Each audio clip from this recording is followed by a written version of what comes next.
Kembali lagi di acara FinTalk, Financial Talk, dan pada sesi kali ini kami mempersilahkan Sobat Guntur untuk bergabung menyampaikan pertanyaan atau pendapat atau aspirasi tentang topik yang kita angkat kali ini, yakni pinjaman online, berkah atau musibah, via pesawat telepon 23455. Jadi sambil menunggu nih Pak ya, kita ngobrol-ngobrol lagi nih ya. Nah jadi apa saja sih yang harus dipertimbangkan sebelum kita mengambil keputusan untuk melakukan pinjaman online? Jadi ini memang kondisi yang biasanya serba sulit ya. Namanya saja orang meminjam ya. Jadi yang terjadi adalah ketika kita kepepet, kemudian orang-orang yang ada di sekitar kita tidak bisa memberikan bantuan, kan demikian. Jadi kita pahami sekarang ini ya masyarakat kita kan semakin individual ya, sehingga kalau kita mengalami kesulitan keuangan seringkali merasa tidak enak, tidak nyaman kalau harus meminjam ke lingkungan sosial kita, atau bahkan boleh jadi lingkungan sosial kita juga mengalami problem yang sama, kan demikian. Kemudian di sisi lain kita memiliki sebuah kebutuhan akan dana. Nah, ketika kita ingin meminjam ke perusahaan atau peminjam yang konvensional, boleh jadi kita tidak memiliki ya berbagai kelengkapan. Nah, inilah kemudian mendorong kita untuk meminjam ke perusahaan-perusahaan finansial teknologi ini, yang berkebalikan dengan perusahaan finansial pada umumnya gitu. Dia memiliki kemudahan. Nah, kemudahan inilah yang kemudian seringkali membuat kita terlena. Seringkali kemudahan ini membuat kita ya terus meminjam. Bahkan ada orang yang gali lubang tutup lubang gitu. Ya. Kalau kita dalami lebih lanjut, boleh jadi narasumber tadi itu melakukan hal yang sama gitu. Jadi dia punya 8 aplikasi. Sampai sebanyak itu ya. Betul. Yang satu dia pinjam tidak bisa kembalikan, pinjam yang kedua. Boleh jadi demikian. Nah, ini juga perlu kita jadikan pelajaran dalam ya manajemen keuangan kita pribadi gitu. Jangan sampai kemudahan ini membuat kita terlena untuk terus meminjam gitu. Kalau kita sudah meminjam di sebuah penyedia layanan fintech, maka upayakan itu dilunasi terlebih dahulu tanpa membuat pinjaman yang lain gitu ya. Lunasi itu dulu karena konsekuensinya berat itu nanti. Jadi yang seperti yang saya sampaikan tadi itu bisa merusak berbagai relasi sosial kita. Coba dibayangkan bagaimana kalau tiba-tiba atasan kita, kan demikian ya, atasan kita mendapatkan SMS bahwa saya misalnya mempunyai pinjaman. Boleh jadi kredibilitas saya di kantor akan diragukan ya. Jadi karena ini merupakan taruhan bagi kredibilitas kita. Nah, ini yang perlu kita jaga dengan baik sehingga kita tidak terjebak. Memperhatikan tingkat suku bunga juga demikian. Nah, jadi penting sekali untuk memahami hal-hal seperti ini sehingga kita tidak terjebak dalam ya kredit yang terus membengkak dari peminjaman online ini. Jadi sebenarnya resiko-resiko yang akan menghadang, resiko-resiko apa saja sih yang akan menghadang di depan nanti ketika kita memang tidak bertanggung jawab mungkin dalam peminjaman online ini, atau apa saja sih dampak-dampak negatifnya dari peminjaman online ini, Pak? Ya, resiko yang paling berat itu kan diburu-buru itu tadi. Jadi diburu-buru oleh debt collector baik secara online maupun offline. Ketika debt collector offline itu menjangkau semua kontak kita, semua jaringan sosial kita diakses, diberitahu bahwa kita punya utang dan seterusnya. Nah, yang juga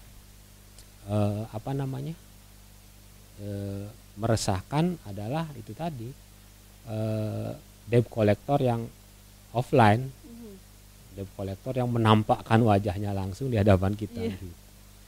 Jadi tiba-tiba ada orang yang menunggu di depan rumah, atau tiba-tiba datang ke sekolah anak kita misalnya. Jadi kalau kita browsing banyak sekali kejadian-kejadian seperti itu, dan ini sangat meresahkan. Gitu. Jadi kita sebagai pribadi tentu saja akan merasakan ya bisa dikatakan problem yang luar biasa. Gitu. Ya, jadi sepertinya sudah ada penelpon dan langsung saja kita angkat. Halo, dengan siapa dan di mana? Iya, pasti Guntur pasti beda. Pasti Guntur pasti beda. Apa kabar, Gung? Hai, Dek. Ya, baik-baik saja, Gung De. Iya, apa kabar Bapak narasumber? Baik-baik, semoga Bapak juga sehat semua. Begini Pak, Bapak betul-betul sudah menjelaskan secara mendetail ya. Ini betul-betul kalau bisa Pak ya, tolong terus digaungkan Pak, agar masyarakat yang bersifat positive thinking itu bisa melakukan ini Pak. Karena Gung De udah melakukan ini Pak. Semua kalau dipakai untuk kebaikan, tidak ada tandingannya, cepat, efisiensi, dan kita bisa melakukan hal-hal yang tidak bisa dianggungi oleh orang lain. Kalau pakai ini Pak, tolong digawangkan terus Pak, digawangkan agar masyarakat dipakai yang positif. Seperti Bapak tadi bilang jual beli saham. Kalau Gung De kan jual beli saham Pak. Jadi kalau Gung De memang naruh duitnya di Bank Dunia Pak, berupa euro Pak. Jadi kalau jual beli saham itu memang harus kita punya duit dan tidak perlu kemana-mana Pak. Kita dari Bali ke Amerika sudah cukup Pak, dari sini saja. Itu bagus sekali apa yang sudah Bapak jelaskan, tetapi yang pakai positive thinking. Jadi itu harapan kami agar Bapak itu betul-betul mengarahkan masyarakat sekarang dalam hal seperti ini bisa melakukan hal-hal yang sangat bermanfaat di masa sekarang ini. Jadi itu sangat salut kepada Bapak agar teruslah ini digalakkan Pak, agar rakyat punya pengertian seperti yang Bapak tadi paparkan semuanya. Itu aja dari Gung De. Terima kasih atas waktunya. Om santai Om. Ya. Om santai. Terima kasih pada Gung De ya. Jadi untuk Sobat Guntur yang mau menyampaikan pendapat pertanyaan tentang topik kita kali ini yakni pinjaman online, berkah atau musibah, bisa langsung telepon via 23455. Dan langsung saja mungkin Pak Nanta mau menanggapi apa yang disampaikan oleh Gung De barusan. Jadi terima kasih Pak Gung De atas apresiasinya gitu. Jadi memang hal-hal seperti ini perlu kita terus ya suarakan ke masyarakat agar masyarakat kita bisa memahami bahwa finansial teknologi itu selain memiliki keunggulan juga ada kelemahan. Tapi tentu saja kita tidak boleh alergi gitu ya dengan mempergunakan layanan finansial teknologi. Seperti yang Pak Gung De sampaikan, memang layanan finansial teknologi ini memiliki keunggulan gitu. Jadi dia menghilangkan eksklusivitas gitu.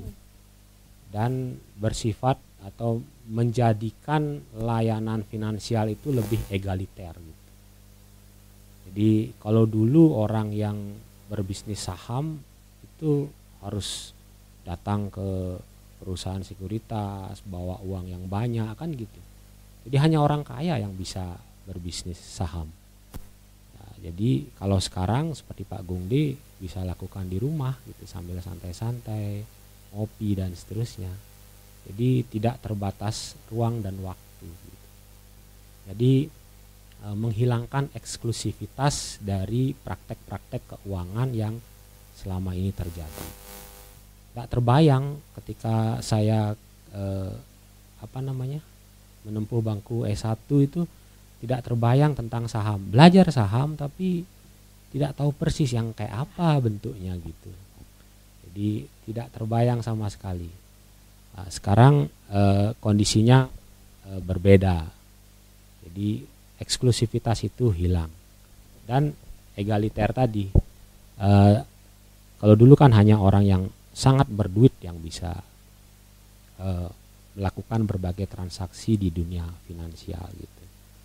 Nah termasuk pinjaman online ini juga gitu. Jadi memiliki berbagai keunggulan seperti itu. Oke, silakan. Ya. Jadi untuk penelpon selanjutnya langsung saja. Ya. Halo, dengan siapa dan di mana? Maaf deh nih, ini Gongdi tadi bapaknya bicara itu kami tanggapi dengan baik sekali ya, bagus sekali Pak ya. Ini masalah saham Pak ya. Iya. Memang kalau jual beli saham, kalau kita ke internasional Pak, kita harus punya bahasa lebih Pak. Itu saja Pak, dan modal. Kalau itu keuntungannya lumayan banget Pak. Kalau Bapak sudah menguasai bahasa, jadi tidak akan mentok Pak. Kalau satu bahasa Inggris mentok nanti Pak. Jadi pengalaman kami Gongdi gitu loh Pak.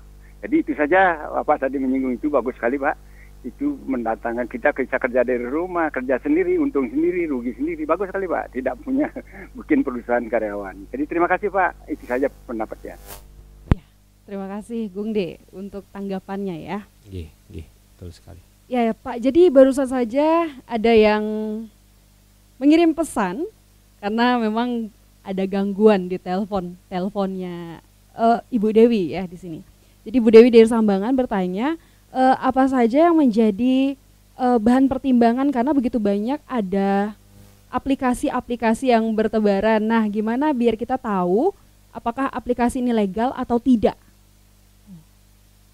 Ya, jadi tentang kelegalan aplikasi atau situs-situs yang beredar. Ya, yang paling penting itu ketika kita melihat sebuah situs atau aplikasi, yang paling pertama adalah kita harus membuka website Otoritas Jasa Keuangan. Nanti di situ kita bisa cari direktori yang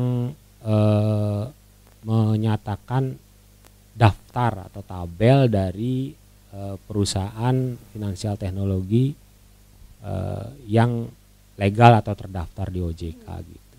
Jadi itu yang paling penting. Jadi jangan sekali-kali kemudian kita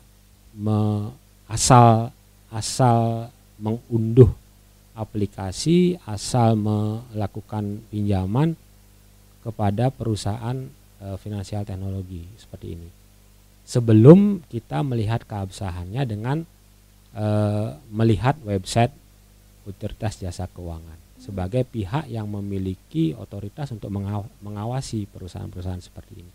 Itu terlebih dahulu. Kemudian kita bisa juga akses situs asosiasinya. Jadi asosiasi pinjaman finansial teknologi ini, karena dalam asosiasi itu kita akan bisa lebih meyakinkan lagi bahwa perusahaan ini mengikuti kode etik dari asosiasi. Ini sangat penting karena memang hingga saat ini peraturan yang mengatur tentang finansial teknologi ini, peer-to-peer lending, hanyalah peraturan dari OJK. Peraturan OJK nomor 77 tahun 2016 itu. Jadi ya belum ada undang-undangnya sehingga memang masih berada pada ranah OJK dengan peraturan itu. Nah, sehingga kita sebagai ya calon nasabah atau bahkan nasabah yang harus sangat selektif gitu. Jadi harus sangat selektif untuk menghindari problem yang mungkin terjadi di belakangan hari. Itu yang paling penting. Ya, jadi ternyata walaupun belum diatur undang-undangnya tentang vintage ini, namun ini sudah diatur ya Pak ya dalam aturan OJK yang tadi Bapak sempat singgung. Ya, jadi bagaimana sih Pak kiat-kiat yang bisa dilakukan agar kita terhindar nih dari masalah-masalah yang akan timbul dalam melakukan vintage lending atau pinjaman online ini? Ya, dalam aturan OJK itu sebenarnya sudah cukup lengkap untuk mengatur itu. Termasuk termasuk ketentuan untuk tidak menyebarkan data dan informasi kepada pihak ketiga gitu. Padahal kemudian yang terjadi adalah ketika ada masalah, perusahaan fintech ini seringkali mempergunakan jasa penagih yang merupakan pihak ketiga. Nah, cuman problemnya ada kemudian ketentuan tidak boleh menyebarkan data informasi di luar persetujuan klien gitu. Nah, seringkali kemudian itu tadi yang saya sampaikan tadi, ketika seseorang mendownload aplikasi dia tidak tahu persis gitu apa yang dia setujui.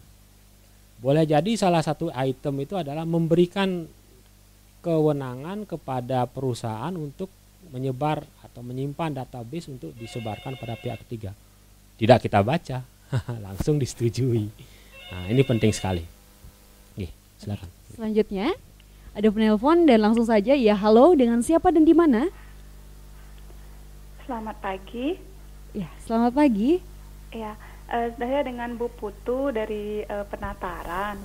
Mau tanya, kalau misalnya ini kebetulan ada saudara yang terlanjur pinjam online dan pinjamannya udah terlalu banyak. Apakah memungkinkan itu dilaporkan ke polisi kalau misalnya terornya sudah mengganggu? Terus kalau memang pinjamannya udah terlanjur banyak banget, sebaiknya bagaimana penyelesaiannya gitu? Itu aja saya tanyakan. Terima kasih ya. Ya, terima kasih Ibu Putu. Ya, jadi Ibu Putu dari Penataran, saudara yang punya pinjaman online dan sudah begitu banyak, bagaimana untuk apakah boleh untuk dilaporkan ke polisi ketika ada teror-teror yang sudah sampai sedemikian menerornya, mungkin tadi Bu Putu juga sempat sampaikan, dan bagaimana menanggulangi hal ini? Ya, pada prinsipnya kalau kita berkaca kepada peraturan BI ya, peraturan BI tentang penagihan kredit itu, setiap penagihan itu harus dilakukan dengan cara-cara yang benar gitu. Jadi teror itu seharusnya tidak boleh dilakukan gitu. Bahkan tidak boleh mengganggu mengganggu kenyamanan seorang debitur gitu. Sehingga pada prinsipnya ketika teror itu sudah dilakukan, apalagi sampai melakukan kekerasan, ya bisa jadi itu merupakan ranah yang bisa dilaporkan ke kepolisian gitu. Karena pada prinsipnya segala aturan yang menyangkut penagihan kredit ini kan masuk ke ranah perdata ya. Sebenarnya tidak boleh dilakukan dengan cara-cara penagihan yang melanggar hukum gitu. Nah, cuman problemnya adalah kita sebagai debitur pun harus memiliki niat baik, itikat baik untuk melunasi pinjaman kita, kan demikian. Memang berkembang berbagai diskusi gitu. Kalau ada seseorang yang memiliki sampai 8 aplikasi gitu, gali lubang tutup lubang, bagaimana itikat baik seorang debitur, kan demikian. Apa jangan-jangan dia mempergunakan kemudahan peminjaman ini untuk kepentingan pribadinya tanpa memiliki niat untuk membayar gitu. Nah, ini menjadi sebuah dilema tersendiri gitu. Oleh sebab itu, yang pertama kita seperti yang saya sampaikan tadi, kontrolnya pada diri kita sendiri. Kebutuhan kita akan dana berasal dari mana? Apakah kebutuhan living atau jangan-jangan cuma playing saja, kan demikian. Itu yang paling penting. Kemudian itikat baik kita untuk mengembalikan plus memahami berbagai resiko. Nah, tadi pertanyaannya, ketika utang itu sudah menumpuk gitu ya, apa yang bisa kita lakukan? Nah, sepanjang perusahaan itu merupakan perusahaan yang terdaftar di OJK, ya kita bisa melakukan berbagai hal ya. Yang pertama, bisa kita hubungi perusahaan itu, menyampaikan kondisi keuangan kita, kemudian melakukan negosiasi terhadap utang yang harus kita bayar gitu. Nah, problem kemudian terjadi ketika perusahaan yang di mana kita meminjam adalah perusahaan yang tidak terdaftar di OJK atau bahkan menyalahi ketentuan OJK. Salah satunya misalnya server. OJK mensyaratkan agar perusahaan itu menyimpan server data nasabah di Indonesia. Nah, kemarin ada rilis yang menyatakan bahwa banyak sekali perusahaan peer-to-peer lending ini yang kemudian menyimpan servernya di luar negeri gitu. Nah, ini kondisi-kondisi seperti ini yang perlu kita cermati. Nah, ini merupakan perusahaan-perusahaan yang boleh jadi akan sangat sulit ketika kita ajak untuk bernegosiasi. Dia tidak terdaftar di OJK, plus tidak jelas lagi keberadaan perusahaan ini di mana sebenarnya. Kemudian ketika dia melakukan penagihan secara ya tidak bertanggung jawab, mempergunakan kekerasan. Nah, ini kemudian menjadikan problem yang seringkali menjadi hal yang sulit kita pecahkan. Sepanjang itu dilakukan oleh perusahaan, sepanjang itu kita meminjam ke perusahaan yang terdaftar di OJK, pasti akan ada metode-metode penyelesaian yang baik sesuai dengan hukum dan peraturan-peraturan yang berlaku. Itu saja dari saya. Ya. Jadi adakah pesan yang mau Bapak sampaikan sebagai closing statement dalam topik kita kali ini, pinjaman online berkah atau musibah? Yang pertama, jadi kita harus memahami terlebih dahulu kebutuhan kita akan pinjaman, itu yang paling penting. Jadi dalam kehidupan keuangan kita harus bisa memisahkan kondisi keuangan kita sedang sehat atau sakit, kan demikian. Ya, ini menjadi problem ketika kemudian kondisi pandemi seperti saat ini, kondisi di mana ya seringkali orang mengalami pengurangan penghasilan atau bahkan pemutusan hubungan pekerjaan, sehingga keuangan kita menjadi tidak sehat dan kita memerlukan pinjaman. Kita harus memilah kemudian pinjaman ini untuk keperluan apa, kan demikian. Jangan kemudian melakukan pinjaman untuk kebutuhan atau hal-hal yang tidak perlu. Itu pokok yang pertama. Kemudian kedua, kemana kita meminjam, kan demikian. Kita bisa meminjam secara konvensional. Kemudian yang kedua, kita meminjam dengan memakai layanan finansial teknologi. Ketika kita memakai jasa finansial teknologi, maka kita harus yang pertama meminjam kepada perusahaan yang terdaftar di OJK.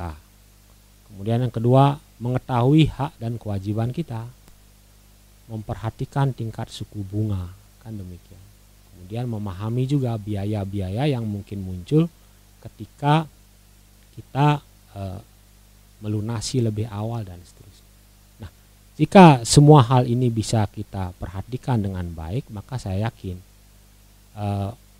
pinjaman secara online ini akan menjadi berkah bagi kita. Ya, karena bagaimanapun juga pertama unsur kemudahan, dan kedua yang paling penting adalah kedepannya demikian. Semua bisnis perbankan boleh jadi akan mengarah kepada pemanfaatan finansial teknologi. Jadi kita pernah dengar bagaimana sebuah bank yang besar membeli bank yang kecil, ya kita sebut saja BCA ya, kemudian membeli bank yang nanti akan bergerak di bidang finansial teknologi. Apa artinya?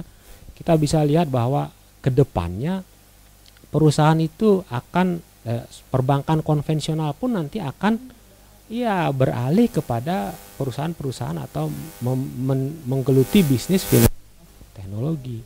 Jadi kita tidak bisa alergi atau tidak bisa a priori terhadap perusahaan-perusahaan seperti ini. Ya, kuncinya adalah pengendalian diri pada kita sendiri, kan demikian. Sehingga kita tidak terjebak dalam masalah, ya tidak menjadikan pinjaman online menjadi musibah, melainkan bisa menjadi berkah. Itu saja. Jadi terima kasih kepada Pak Ananta untuk pemaparan materi yang luar biasa pada hari ini. Dan Sobat Guntur, ketika kita memandang pinjaman online ini sebagai berkah atau sebagai musibah, kembali lagi pada diri sendiri. Jadi ketika kita bertanggung jawab terhadap pinjaman online ini dan kita juga sudah tahu begitu banyak informasi tentang pinjaman online, tentu ini akan menjadi berkah untuk kita semua, tapi akan menjadi musibah ketika kita mulai lalai dan ketika kita tidak bertanggung jawab terhadap pinjaman online ini. Dan tanpa terasa Sobat Guntur, sudah 1 jam kami menemani Sobat Guntur dalam FinTalk, Financial Talk edisi Senin 27 Juli 2020 dengan topik pinjaman online berkah atau musibah. Jangan lupa untuk terus dengarkan FinTalk, Financial Talk setiap hari Senin dari jam 9 WITA sampai jam 10 WITA. Kami juga informasikan bahwa video ini akan diposting di kanal YouTube Radio Guntur. Sekian FinTalk, Financial Talk, dan saya Adi Dorcas pamit, kembalikan kepada rekan Tias.